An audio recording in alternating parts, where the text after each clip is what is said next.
ওনার বিরুদ্ধে অভিযোগ ছিল, সেই অভিযোগে কোনো ধারা নেই, এটা অভিযোগ হচ্ছে। দেখুন, অনেকগুলো ধারা দেওয়া আছে আমার কাছে, যা আমি আপডেট পাচ্ছি।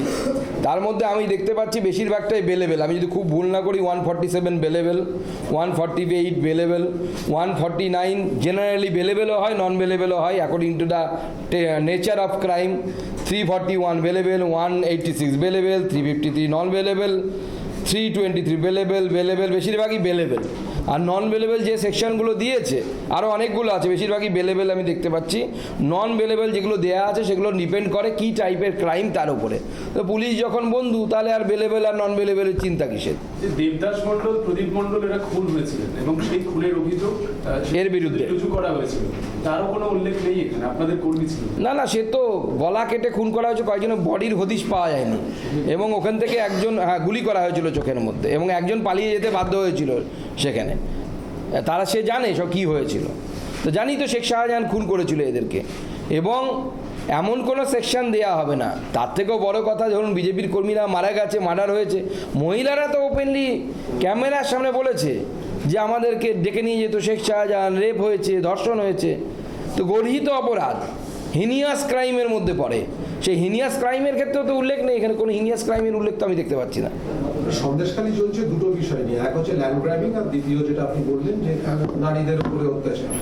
তো এই দুটোই ব্যাপারটা তো নেই, তাহলে কি নেই এখানে? আমি যতদূর বুঝি, আমি আমার লয়ারদেরকে বলেছি পুরোটা দেখতে, তারা আগামী দিনে এর উপরে বসবে এবং সমস্ত কিছু আলোচনা করবে। কিন্তু মূল বিষয় হচ্ছে, দেখুন, ল্যান্ড তাও না হয় আপনি নিয়েছে আবার ফেরত পাওয়া যাবে, ফেরত দেবে ল্যান্ড, কিন্তু যে মহিলাদের ইজ্জত গেল, মান গেল, তাদের কম্পেনসেশন কী হবে?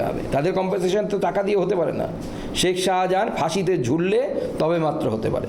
তবে আমি সন্দেশখালীর মহিলাদের আশ্বস্ত করতে চাই, বেশি দিন অপেক্ষা করার প্রয়োজন নেই। বিজেপির সরকার তৈরি হবে, সন্দেশখালীতে শেখ শাহজাহানের বাড়ির উপরে বুলডোজার চলবে।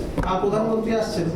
হ্যাঁ, মাননীয় প্রধানমন্ত্রী কালকে আসছেন, উনি রাত্রিবাসও করবেন, এবং আগামী 1 এবং 2 তারিখ, আগামীকাল উনি আরামবাগে সভা করবেন, দুপুর 3টে থেকে সেই সভার সময় দেওয়া আছে।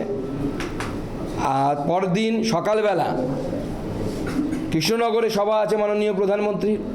6 তারিখে মাননীয় প্রধানমন্ত্রী আবার আসবেন। অ্যাকচুয়ালি উনি 5 তারিখে চলে আসবেন, এখনও পর্যন্ত আমার কাছে যা খবর 5 তারিখেও উনি কলকাতায় রাত্রিবাস করতে পারেন। 6 তারিখে বারাসাতে সভা হবে, সেখানে মহিলাদেরকে নিয়ে সভা হবে।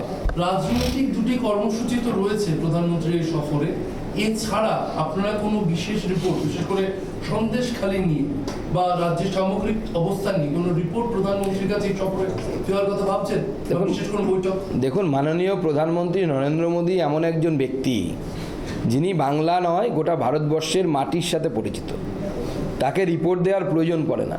পিএমওর অফিস ইকুইপড এনাফ, তারা সমস্ত কিছু রিপোর্ট এবং সমস্ত কিছু তথ্য আছে।